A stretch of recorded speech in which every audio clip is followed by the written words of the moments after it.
प्रिय दर्शकों और श्रोताओं, जय सिया राम, जय श्री कृष्णा। गंगा दशहरा ज्येष्ठ शुक्ला दशमी गंगा दशहरा के नाम से यह पर्व है। इसी दिन माँ गंगा का धरती पर आगमन हुआ, अवतरण हुआ। भारत की सर्वश्रेष्ठ पवित्र नदी गंगा का अवतरण दिवस होने से इसका नाम गंगा दशहरा पड़ा। जी हाँ, गंगा जी देव नदी है, मनुष्य मात्र के कल्याण के लिए धरती पर आई है। धरती पर उनका अवतरण ज्येष्ठ शुक्ला की दशमी को हुआ।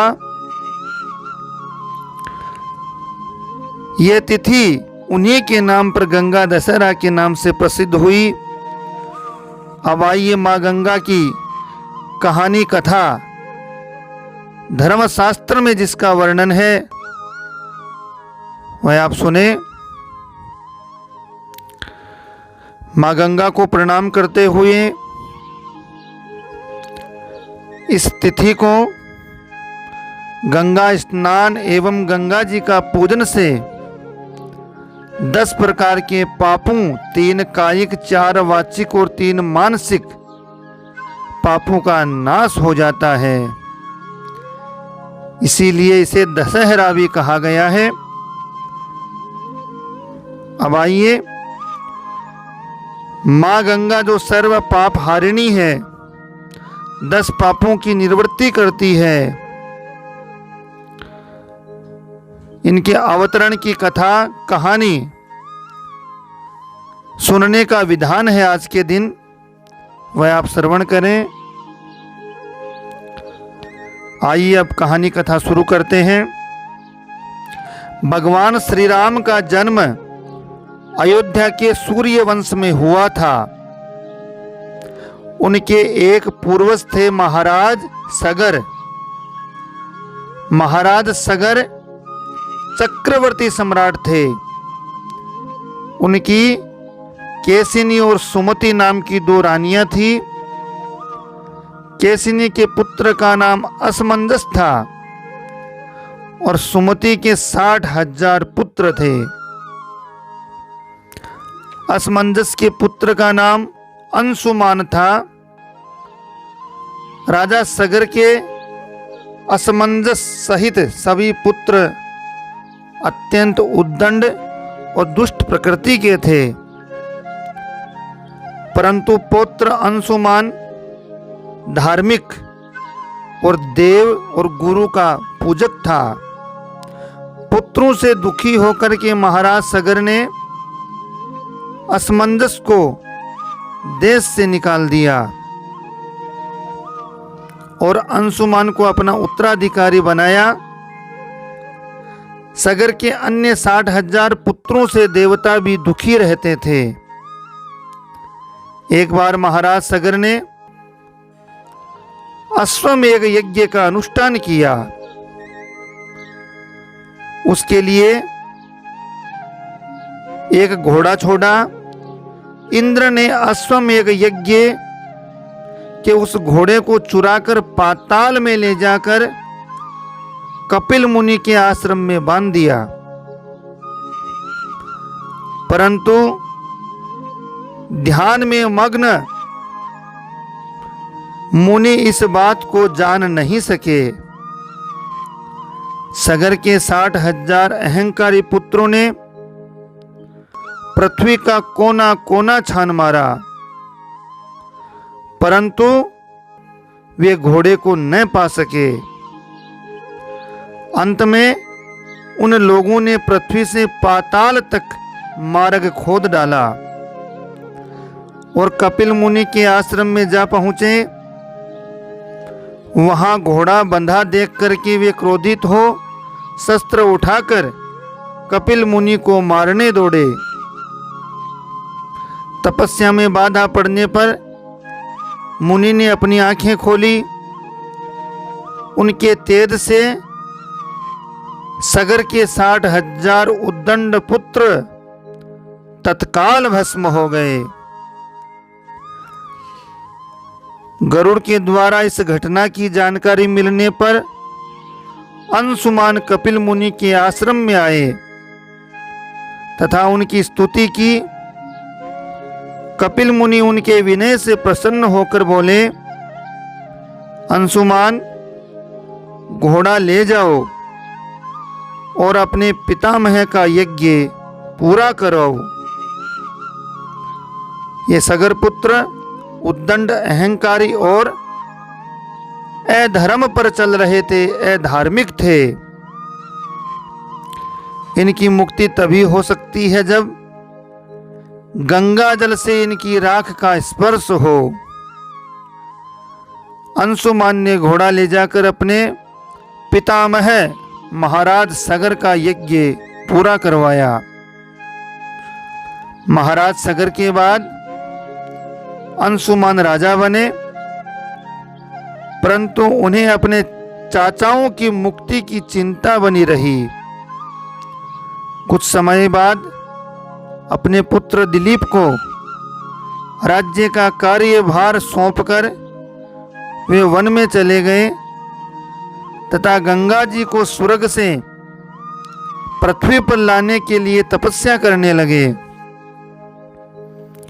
और तपस्या में ही उनका शरीर का अंत हो गया, शरीरांत हो गया। महाराज दिलीप ने भी अपने पुत्र भागीरथ को राज्यभार देकर स्वयं पिता के मार्ग का अनुसरण किया। उनका भी तपस्या में ही शरीरांत हो गया, परंतु वे भी गंगा जी को पृथ्वी पर न ला सके। महाराज दिलीप के बाद भागीरथ ने ब्रह्मा जी की घोर तपस्या की। अंत में 3 पीढ़ियों की इस तपस्या से प्रसन्न हो पितामह ब्रह्मा ने भागीरथ को दर्शन दिए और वर मांगने को कहा। भागीरथ ने कहा, हे पितामह, मेरे 60,000 पूर्वज कपिल मुनि के श्राप से भस्म हो गए हैं। उनकी मुक्ति के लिए आप गंगा जी को पृथ्वी पर भेजने की कृपा करें। ब्रह्मा जी ने कहा, मैं गंगा जी को पृथ्वी लोक पर भेज तो अवश्य दूंगा, परंतु उनके वेग को कौन रोकेगा? इसके लिए तुम्हें देवादिदेव भगवान शंकर की आराधना करनी चाहिए। भागीरथ ने एक पैर पर खड़े होकर भगवान शंकर की आराधना शुरू कर दी। इस प्रकार से घोर तपस्या की। उनकी तपस्या से प्रसन्न होकर के भगवान शिव ने गंगा जी को अपनी जटाओं में रोक लिया और उसमें से एक जटा को पृथ्वी की ओर छोड़ दिया। इस प्रकार गंगा जी पृथ्वी की ओर चली। तब आगे आगे राजा भागीरथ का रथ और पीछे पीछे गंगा जी थी। मार्ग में जुन्हो ऋषि का आश्रम पड़ा। गंगा जी उनके कमंडलू दंड आदि बहाते हुए जाने लगी। यह देख करके ऋषि ने उन्हें पी लिया। कुछ दूर जाने पर भागीरथ ने पीछे मुड़कर देखा तो गंगा जी को न देख करके वे ऋषि के आश्रम पर आए और उनकी वंदना करने लगे। प्रसन्न होकर के ऋषि ने अपनी पुत्री बनाकर गंगा जी को दाहिने कान से निकाल दिया। इसलिए देवी गंगा जानवी के नाम से भी जानी जाती है। भागीरथ की तपस्या से अवतरित होने के कारण उन्हें भागीरथी भी कहा जाता है। इसके बाद भगवती भागीरथी गंगा जी मार्ग को हरा भरा सस्य श्यामल करते हुए कपिल मुनि के आश्रम में पहुंची, जहां महाराज भागीरथ के 60,000 पूर्वज भस्म की ढेरी बने पड़े थे। गंगा जल के स्पर्श मात्र से वे सभी दिव्य रूपधारी होकर के दिव्य लोकों को चले गए। इस प्रकार से यह वर्णन है धर्मशास्त्र का कि तब भागीरथ ने अयोध्या का राजकाज संभाला और कालांतर में पुत्र लाभ कर सुखपूर्वक राज्य भोग कर परलोक गमन किया। इस प्रकार से मां गंगा का ये महात्म्य कहानी कथा सुनने से अनेक प्रकार का पाप जो है 10 प्रकार के वह निवृत्त होते हैं